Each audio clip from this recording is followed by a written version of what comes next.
Welcome dear learners. I am Ankita Lakra from Department of Commerce, Pandit Sundarlal Sharma, Open University, Chhattisgarh, Bilaspur.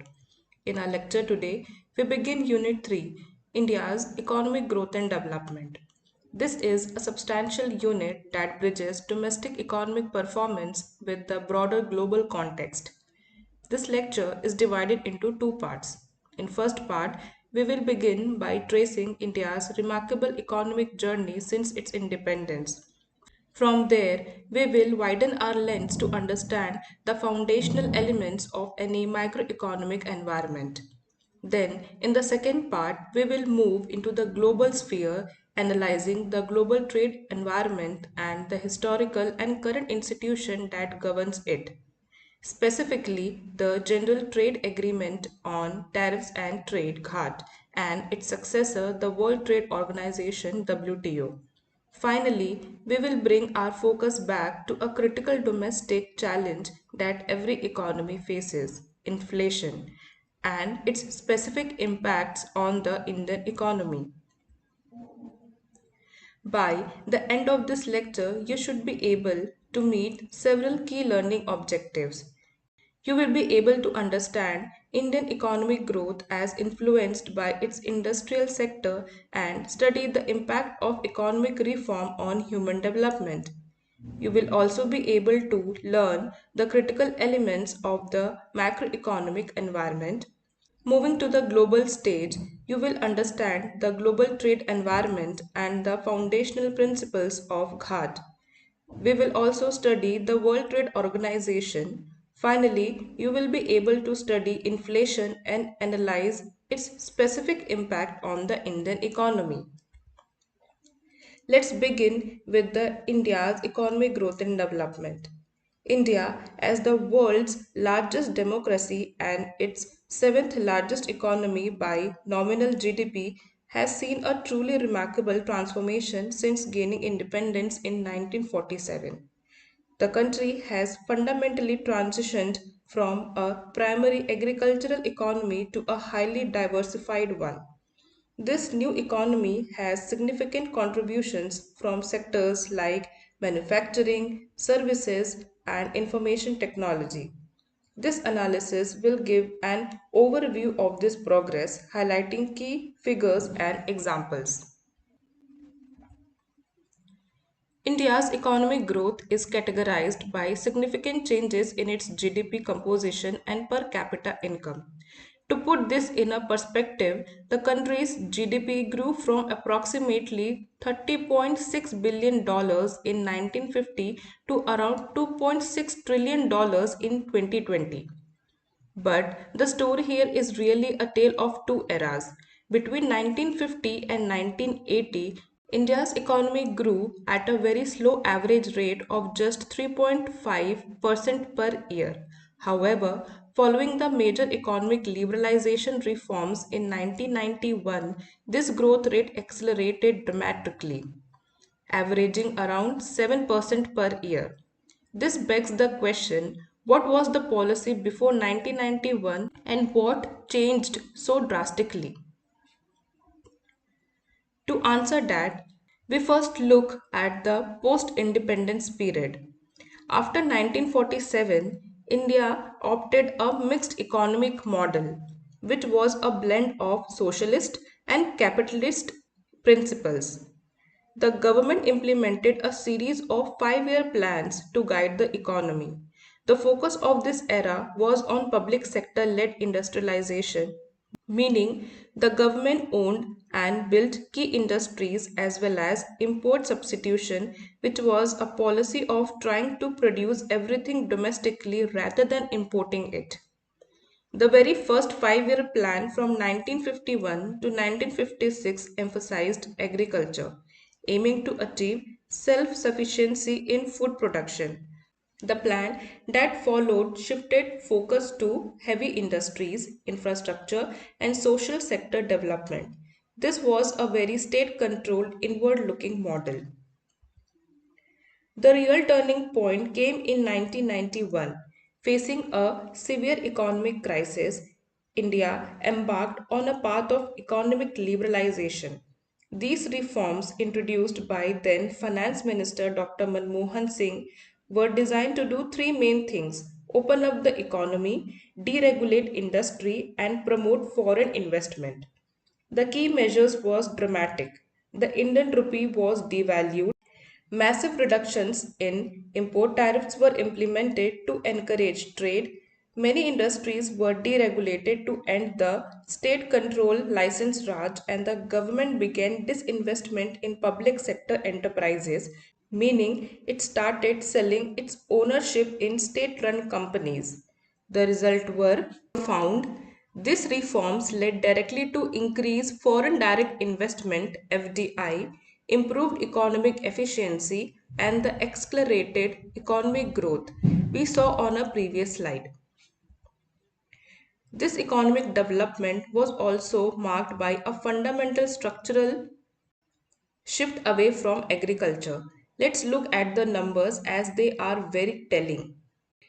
In 1950, the agricultural sector was the backbone of the economy, making up over 54% of India's GDP.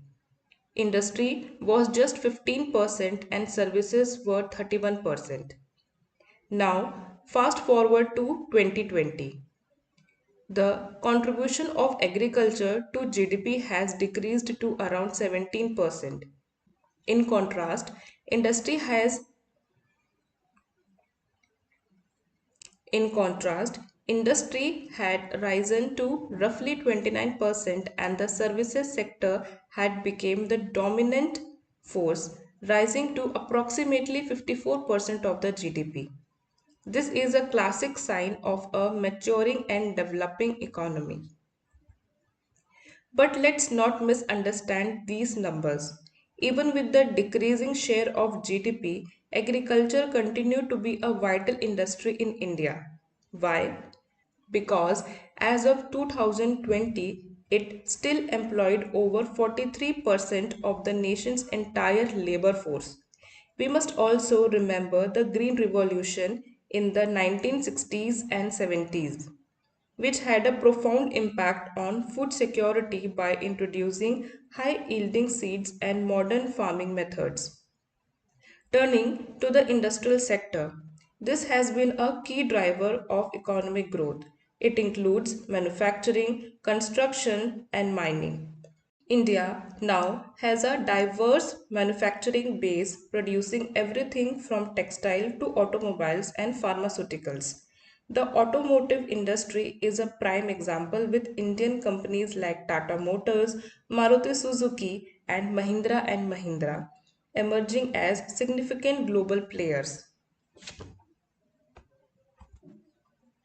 The biggest story, however, is the service sector. This sector, which includes information technology (IT), financial services, tourism, and healthcare, has emerged as the most significant contributor to India's GDP. The IT industry in particular has been a major success story. Companies like TCS, Infosys, and Wipro are no longer just Indian companies, they are global giants. To understand its scale, in 2020, India's IT industry export were valued at around $150 billion.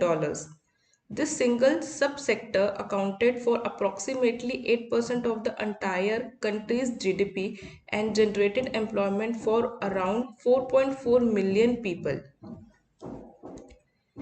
This rapid growth in industry and services could not have happened without substantial investments in infrastructure. Major projects like Golden Quadrilateral Highway Network, the Delhi Metro Rapid Transit System, and the dedicated freight corridors for trains have all improved connectivity and facilitated trade. The government has also focused heavily on developing renewable energies. The impact of 1991 reforms is also crystal clear when we look at foreign trade and investment. In 1990-91, India's total merchandise export were around $18 billion. By 2019-20, that number was $313 billion. The story for foreign direct investment (FDI) is even more dramatic. Inflows grew from just $74 million in 1991-1992 to approximately $74 billion in 2019-2020. This brings us to the one of the most important questions a graduate learner can ask. This is all great for GDP, but has this economic growth actually translated into improved well-being for the average person? The answer, according to the data, is yes. This growth has led to significant improvements in human development indicators. For example, life expectancy at birth has increased from a merely 36 years in 1951 to approximately 69 years in 2020. Literacy rate has seen a similar jump from around 18% in 1951 to 77% in 2020. And critically, poverty has been reduced. The percentage of the population living below the international poverty line of 1.90 billion per day has declined from 45% in 1933 to around 22% in 2011. However, the positive story is not without its complications. This brings us to the section Challenges and Future Prospect. Despite its remarkable growth, India faces several serious challenges that must be addressed to sustain and accelerate its progress. The first major challenge is income inequality. India's Gini coefficient, which is a standard measure of income inequality, showed a significant disparity in income distribution.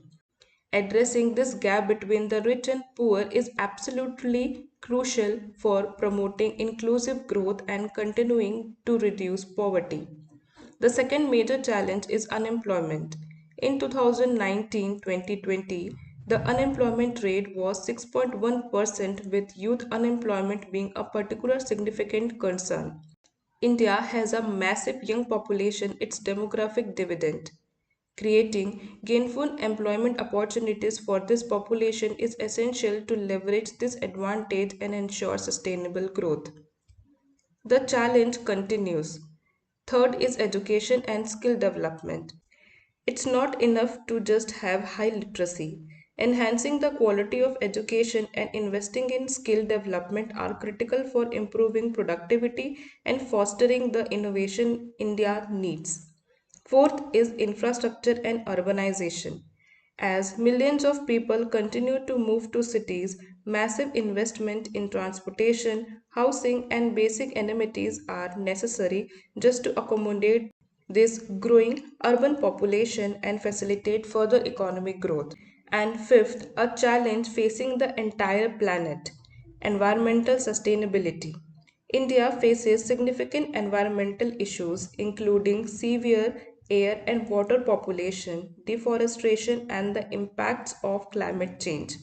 Therefore, adopting sustainable development practices and transitioning to a low carbon economy are crucial for long term survival and success. So, let's briefly recap these first two sections. We have traced India's economic journey from a closed, state led and agrarian model to a pivotal 1991 reforms, which unleashed a new era of liberalization, shifting the economy towards services and global integration. The result have been a mix. On the one hand, we have seen dramatically accelerated GDP growth, a flood of foreign investment, and undeniable improvements in human development, with people living longer, more literate lives. On the other hand, this progress is threatened by persistent challenges: deep income inequality, a lack of sufficient employment, gaps in education and infrastructure, and a severe environmental crisis. India clearly has the potential to be a global economic powerhouse, but its future success depends entirely on its ability to tackle these complex challenges. This discussion on India's economy provides a perfect foundation for our next section. We will now zoom out to understand the common framework that all economies operate within. This is section critical elements of macroeconomic environment. What do we mean by macroeconomic environment? This term refers to all the overarching economic elements like inflation, unemployment, and economic growth that impact the performance, choices, and tactics of all the organization and industries within a company. This environment play a pivotal function in influencing the nation's overall economic progress, advancement, and stability. To understand it, we must break it down into its essential components. The first critical element is the economic system itself. This is the fundamental structure that governs how a society allocates its resources and how it produces and distributes goods and services. There are three fundamental categories. First is the market economy. Here, allocation and output are governed by the interplay of demand and supply. Consumers and producers interact freely with minimum interference from the government. Second is the command economy. This is the opposite. It is categorized by government control over all resources, production, and distribution using central planning to achieve its goals. Third, and the most common, is the real world, is the mixed economy. This system incorporates features from both market and command economies. As we saw with India, a mixed economy permits the operation of market forces but also has substantial government involvement in overseeing and managing economic activities. Next, we analyze the nature of the economy. This refers to its structural characteristics such as its degree of development, its resource endowment, and its sectoral composition. We can classify economies into three types. Developed economies have high per capita incomes and advanced infrastructure like the United States or Germany. Developing economies like India or Nigeria have lower per capita incomes and a higher reliance on agriculture. And transition economies are those moving from centrally planned to market oriented systems such as Russia or China. We also look at the autonomy of the economy, which is its composition in terms of sectors, something we just did for India. The primary sector involves the extraction of raw materials like agriculture and mining. The secondary sector involves processing those materials through manufacturing and construction. And third, the tertiary sector includes all services such as retail, finance, and healthcare. Understanding the structure is one thing. We also must understand the functioning of the economy. This refers to the mechanism that actually propel economic activity. How do we measure this? We analyze its functioning by using key macroeconomic indicators like GDP inflation, unemployment, and the balance of payment. To steer this functioning, governments use economic planning and programs. This is the process of creating and implementing policies to achieve specific goals like growth and stability.